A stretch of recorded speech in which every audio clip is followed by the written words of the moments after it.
terkait ada tanggapan dari pelapor atau Fitri Sauteru pada kasus Yoke yang sudah ada katanya untuk jadwal persidangan sendiri itu. Seperti apa sih mungkin perkembangan kasusnya? Tanggapan Fitrinya apa? Sudah ada jadwal untuk persidangan, tapi belum nyampe lah tanggal pastinya ke tangan si pelapor sendiri. Mungkin kalau dari kuasa hukum Yoke atau Irjen sendiri sudah mengetahui belum sih ada jadwal persidangan?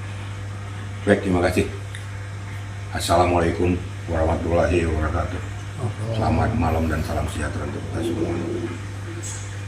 Dengan bergulirnya yang peristiwa antara Fitri dan Yoke ya, itu ya sudah dinamika ya. Suka tidak suka, Yoke sudah ditahan. Berarti minimal bukti permulaan yang cukup sudah ada, sehingga mempunyai dasar dari jok penyidik maupun JP untuk menangani bersangkutan.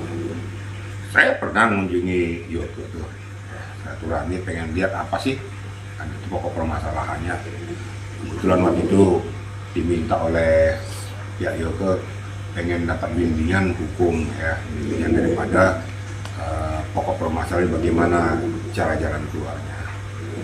Waktu wawancara saya yang pertama saya sudah sampaikan ya, setelah dia ceritakan sama saya pokok permasalahannya, saya langsung, kamu salah. Saya nggak pernah bela walaupun dia minta tes, kamu salah. Tapi salah ini kan tentunya kamu harus menyadari ada faktor pemaaf, makanya di depan pengadilan terlebih dahulu kau minta permohonan maaf kepada penyidik, pada JPU atau hakim bahwa saya melakukan tindakan perbuatan ini tanpa saya memahami bahwa itu sudah salah. Karena saya kan WNA, saya kan warga negara Amerika. Ya produk hukum yang ada di Indonesia dengan Amerika berbeda. Nah, ternyata saya ada di Indonesia yang berlaku produk hukum Indonesia yang harus suka tidak suka harus kau patuhi. Dia sampaikan pada Yoke juga menerima dan dia akan melakukan itu nanti pada saat di agenda persidangan. Jadi kau usah ragu-ragu, karena apa? Kamu ngotot juga, memang faktanya kau sudah melakukan itu. Tidak boleh ya membuka rahasia pribadi, data pribadi, diupload apalagi dipublikasikan kepada umum. Itu sudah melanggar undang-undang ITE, juga pencemaran nama baik. Saya sampaikan gitu. Yoke berterima kok. Itu pokok permasalahannya. Kemudian masalah agenda persidangan, saya yakin masing-masing kuasa hukum akan ditembusi ya, supaya mempersiapkan diri di dalam agenda persidangan nanti.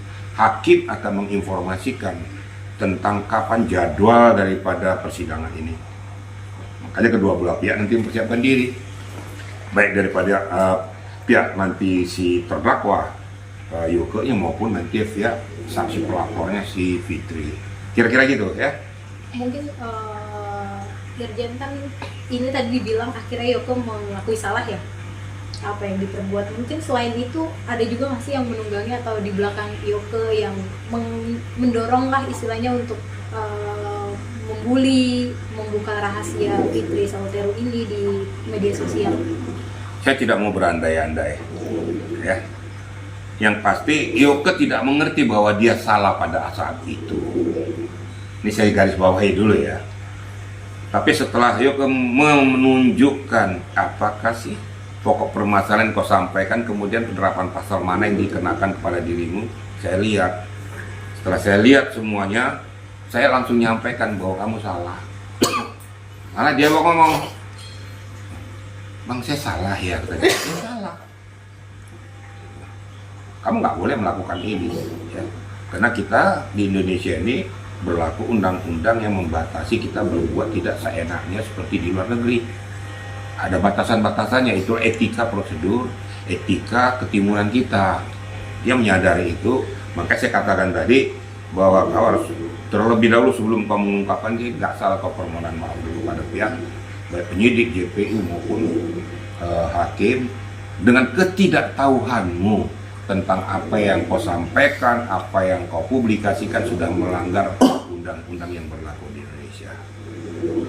Kemudian selanjutnya tentang masalah yang bilang ada yang menunggangi dan lain sebagainya, nanti kita lihat dalam fakta persidangan. Saya nggak mau berandai-andai. Tentunya nanti ada dakwaan dimunculkan oleh JPU. Isi dakwaannya kan disadur. Nanti setelah itu tentu dari pihak dari Pak Yoga akan menyiapkan eksepsinya, mengcounter ataupun memberikan penjelasan dengan dakwaan yang ada dari JPU. Nah, nanti di sini kan akan kelihatan. Kalau memang nanti pada saat keputusan setelah nanti hakim mengatakan sidang dilanjutkan kepada materi pokok perkara, ya silakan uji pembuktian, uji data, saksi dan lain sebagainya. Nanti situ akan kelihatan apakah ada orang-orang yang menunggangi atau orang yang menyuruh lakukan dan lain sebagainya. Nanti tentu dari pihak kuasa hukum Fitri akan menyampaikan itu kepada pihak ini hakim maupun JPU. Nah, ini mungkin bahan pertimbangan bagi hakim untuk menghadirkan orang-orang yang disebutkan tadi. Jadi nanti kita nggak bisa berandai, itu kan menurut mereka. Tapi kan menurut hukum kan belum tentu. Nanti di fakta persidangan akan muncul semuanya. Nah, seperti kasus ini kita ini kan muncul semua nih. Siapa-siapa saksi-saksi, baik itu apakah ada irisannya, apakah ada yang melihat dan lain sebagainya, apakah turut serta dan lain sebagainya. Nanti akan kelihatan di ajang pembuktian itu. Kira-kira gitu ya. Mungkin dari Yoga sendiri sudah siapkan saksi ini jelang memasuki jadwal persidangan Dari pihak? Yoga. Ya pastilah.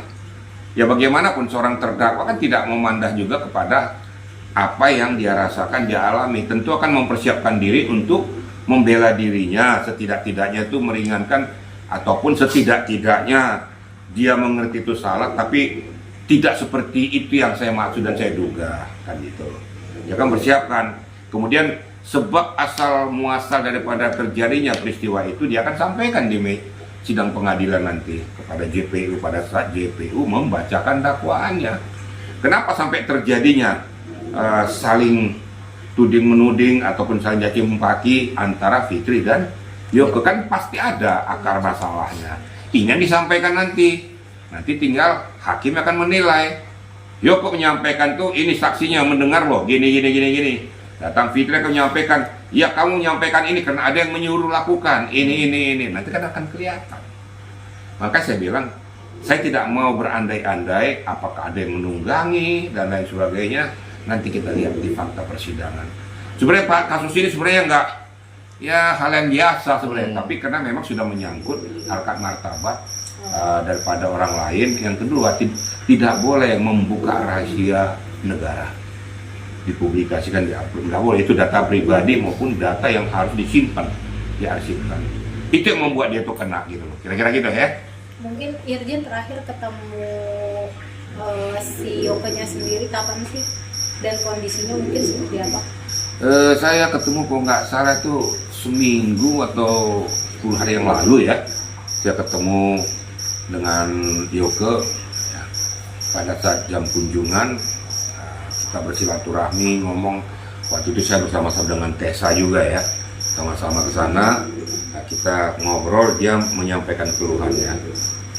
Sehingga apa yang dia rasakan, dia kan tersumbat dengan alam pikirannya yang tidak mengerti, tidak mengetahui tentang apa yang sudah dia lakukan itu salah. Itu yang saya bilang, saya berikan pencerahan itu. Nah, maka saya katakan nantilah kita lihat pokok perkembangannya ke depan, kita lihat agenda persidangan nanti.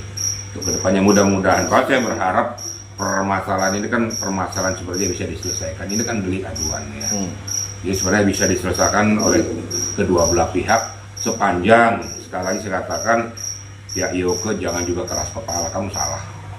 Minta maaf aja, bila penting minta maaf aja sama Fitri, nggak apa-apa. Dan Fitri juga manusia biasa kok, dia kan bukan malaikat juga, punya hati nurani juga kan gitu. Apalagi ini kan WNA, kasihan juga ya. Mudah-mudahan ini semua berbuah hasil yang baik gitu loh. Kalau memang betul-betul bisa berbuah hasil yang baik, ya diselesaikan secara kekeluargaan. Kira-kira gitu, rekan-rekan ya. Kita dulu.